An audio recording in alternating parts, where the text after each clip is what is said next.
The lions at the Al Basan village in Gaza can hardly move around. Their enclosure is now full of debris. When a missile exploded a few meters away during the month-long conflict with Israel, it smashed in the roof of their cage. Nearby, the jackals pace around their tiny cage in a fog of panic. A baboon plays with the remains of his former cage mate. Dead monkeys litter the ground.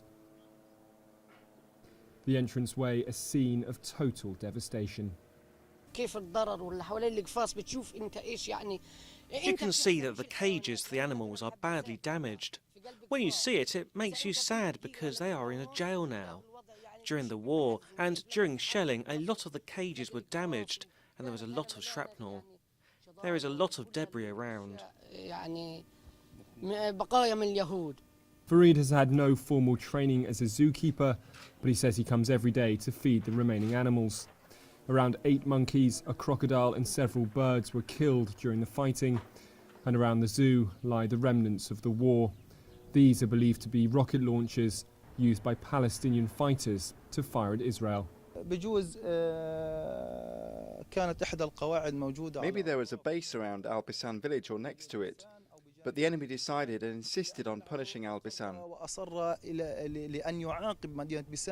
Other animal enclosures in Gaza were luckier and were spared rocket attacks like the one that damaged the Al Basan village. But the director of Jabalia Zoo says despite being physically unharmed, the war had a psychological impact on the captive animals. It was the noise that really affected the animals here. The sound from the bombing terrified the animals. When the birds heard the shelling, they would take flight and flap around the enclosure in panic because they were so scared. With so much destruction across Gaza, it is unlikely repairs to the Al Basan village will start anytime soon, which means that the animals will have to endure the terrible conditions for weeks, if not months to come.